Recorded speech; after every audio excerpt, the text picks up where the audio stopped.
अस्सलामुअलैकुम। आज हम बाकायदा ग्रामर स्ट्रक्चर सीखना शुरू कर रहे हैं और हमारा पहला स्ट्रक्चर है हैव एंड हैज़। यानी हैव और हैज़ ये दोनों ग्रामर में क्यों इस्तेमाल होते हैं। पहले हम ये समझ लेते हैं कि हमारे पढ़ने का तरीका क्या होगा। सबसे पहले हम कोई पर्टिकुलर स्ट्रक्चर उठाएंगे, जैसे हैव हैज़ आज हमने उठाया, कैन कुड शुड, स्ट्रक्चर्स जितने भी हैं, उसके अलावा टेंसेस हैं, मॉडल्स हैं, तो उनको हम किसी एक स्ट्रक्चर को उठाएंगे। उसके बाद हम उसके यूजेज, डेफिनेशन को, उसके इस्तेमाल को समझेंगे, फिर उसके स्ट्रक्चर को कि वह कैसे बनता है, फिर उसके बाद उसकी जो ज़रूरी एग्जांपल्स हैं उसको हम समझेंगे। तो आज हमारा पहला स्ट्रक्चर हैव, असल में ये वर्ड है बेस फॉर्म हैव। फिर हैज़ किसी वजह से बनता है, वजह क्या है वो आगे हम डिस्कस करेंगे कि असल में क्या है बेस फॉर्म हैव। ये क्यों इस्तेमाल होता है, to show the position. Position बोलते हैं मिल्कियत को। मिल्कियत मतलब जो आपसे ताल्लुक़ रखती है, जो भी चीज़ आपकी है उसे कहते हैं पोजीशन। अगर मैं कहता हूँ मेरे पास मोबाइल है, उसके पास टाइम नहीं है, तुम्हारे पास आखिरी मौका है, तो मेरे पास मोबाइल है, मोबाइल मेरी मिल्कियत है, उसके पास टाइम नहीं है।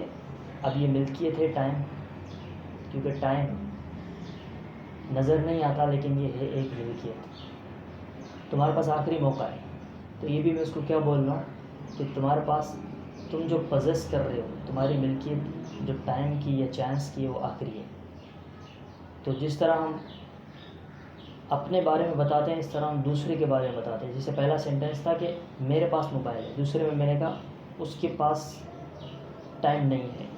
तो ये मैं अपने लिए क्या इस्तेमाल करूँगा और किसी और के लिए क्या इस्तेमाल करूँगा, इसी को हम बोलेंगे कि स्ट्रक्चर, यानी कैसे सेंटेंस बनेगा। तो हमने स्ट्रक्चर यहाँ पे लिखा हुआ है कि सेंटेंस शुरू करने के लिए सब्जेक्ट का होना लाजिम है। यानी मैं बोल रहा हूँ मेरे पास है, तुम्हारे पास है, आपके पास है, उसके पास है, उनके पास है, तो ये सारे क्या कहलाए जाएंगे, सब्जेक्ट कहलाए जाएंगे, जिनको हम प्रोनाउन भी कहते हैं। तो सेंटेंस सब्जेक्ट से शुरू होगा, उसके बाद लगेगा हैव, जो ये बता रहा होगा कि हम इस सेंटेंस में पोजीशन डिस्कस कर रहे हैं। यानी हम ये बोल रहे हैं कि मेरे पास ये है, उसके पास ये है, तो ये इस वर्ड से पता चलेगा, हैव हैज़ से पता चलेगा। और फिर जो चीज़ है, मोबाइल है, टाइम है, लास्ट चांस है, वो क्या है, नाउन।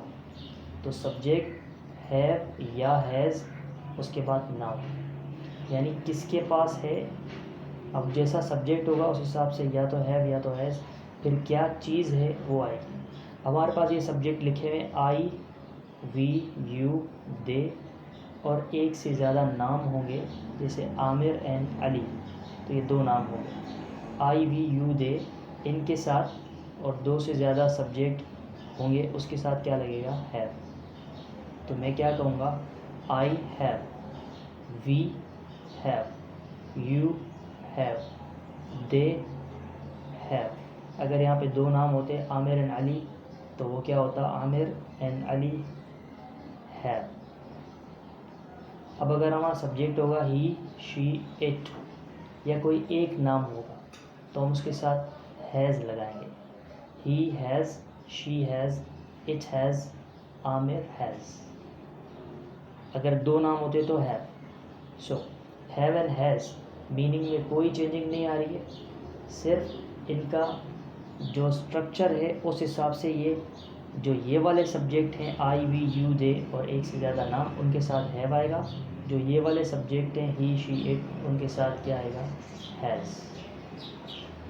अब आई मैं अपने लिए इस्तेमाल करता हूँ, जैसे मैं कहता हूँ मेरे पास है, मैं कहता हूँ हमारे पास है, तो वी हैव। तुम्हारे पास है, यू हैव, या आपके पास है, यू हैव। तुम सबके पास है, तो भी यू हैव। उनके पास है, यानी मैं अपने आप को निकाल रहा हूँ, मैं दूसरों की तरफ इशारा कर रहा हूँ कि उनके पास है, तो मैं क्या यूज़ करूँगा, दे। अगर मैं कहता हूँ उसके पास है, वो लड़का है तो ही, लड़की है तो शी, अगर कोई चीज़ है तो इट, और अगर कोई जानवर है तो भी इट। यानी जैसे मैं कहता हूँ आई हैव मोबाइल, मेरे पास मोबाइल है, मोबाइल में एडवांस फीचर हैं, अब मोबाइल का मैं सब्जेक्ट क्या लगाऊंगा, इट। अगर इसी तरह मैं कैट, डॉग, बिल्ली और इस तरह जानवर जितने भी उनकी बात करूंगा तो मैं उनके साथ भी इट लगा सकता हूँ। ये लाजिम नहीं है कि हमने जो पढ़ा है बचपन में कि इट आता है बेजान चीज़ों के लिए। इट बेजान चीज़ों के लिए भी आता है और इट उस वक्त भी आता है जब आप सब्जेक्ट का जेंडर नहीं बताना चाहते हो कि वो ही है या शी है, तो हम वहाँ क्या इस्तेमाल करेंगे, इट।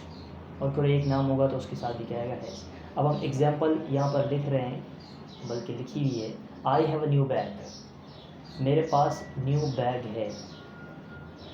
अगर यहाँ पे सब्जेक्ट ही होता तो मैं क्या बोलता, he has a new bag. I have a new bag, he has a new bag. We have, we subject, have क्योंकि वी के साथ हैव आएगा।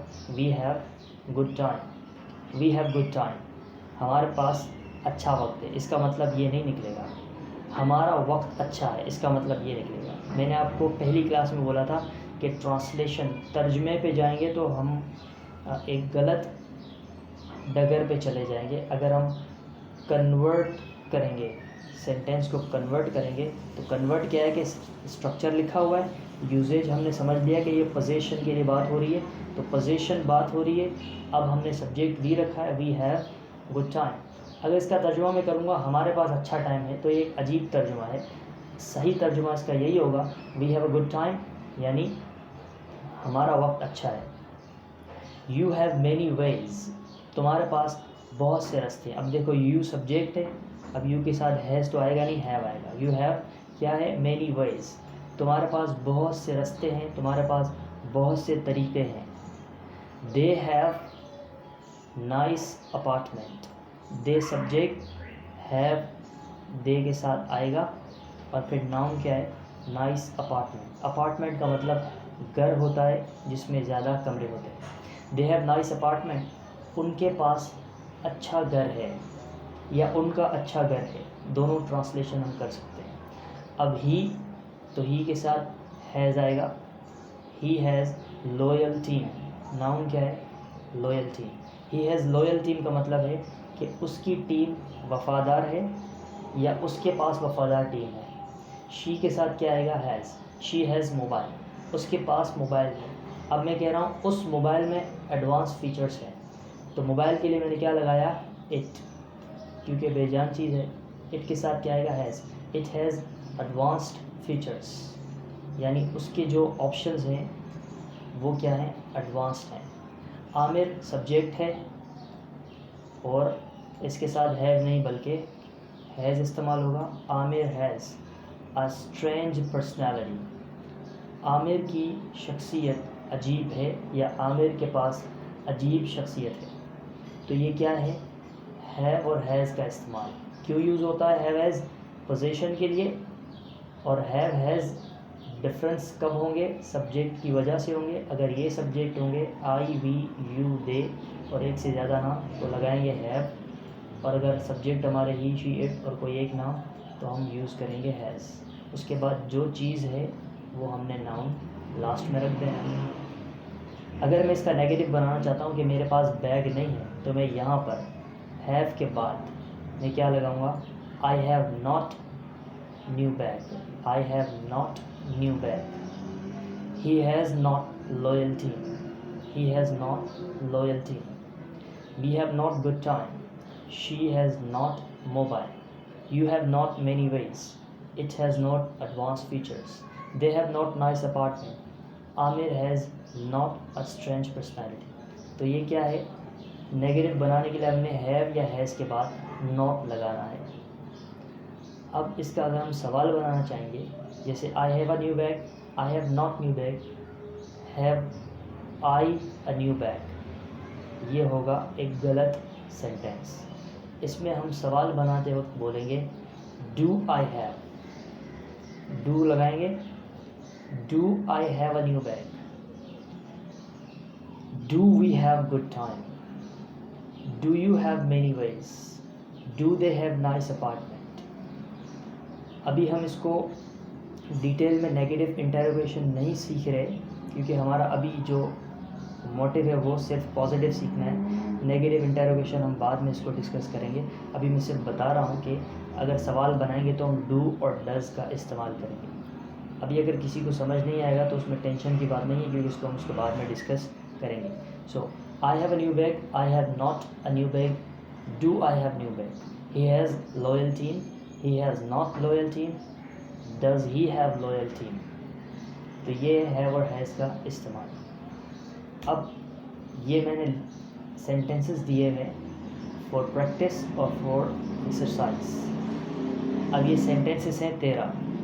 ये आपने ग्रुप में इसका जवाब देना है कि किसके साथ हैव आएगा, किसके साथ हैज़ आएगा। जेम्स, ये नाम है एक बंदे का, जेम्स डैश मैनी फ्रेंड्स, यानी जेम्स के बहुत दोस्त हैं। हैव आएगा या has. I dash many toys, मेरे पास बहुत खिलौने हैं। हैव आएगा या हैज़। ये भी एक नाम है, उसके साथ 10 स्केच पेन्स, इसमें हैव आएगा has. My dog dash short hairs, have आएगा या हैज़। तो ये आपने ग्रुप में जवाब देना है। कैसे जवाब देना है? पिछली दफ़ा जैसे जवाब दिया था कि आपने नंबर लगाना है 1 और उसमें लिख देना है हैव या हैज़, जो आपको सही लगता है वो आपने जवाब देना है। तो ये आपने प्रैक्टिस लाजिम करनी है और इसका जवाब सब ने देना है, ताकि जैसे एक्सरसाइज होती है तो ही आपके दिमाग में वो स्ट्रक्चर बैठता है, वरना सुनने से कोई चीज़ समझ में नहीं आती है। तो हैव और हैज़ डिस्कस हो चुका, इसका नेगेटिव इंटेरोगेशन हम फिर कभी इसको पढ़ेंगे, ठीक है। सो नेक्स्ट स्ट्रक्चर के लिए हम कल या परसों क्लास है। सी यू देन इंशाल्लाह।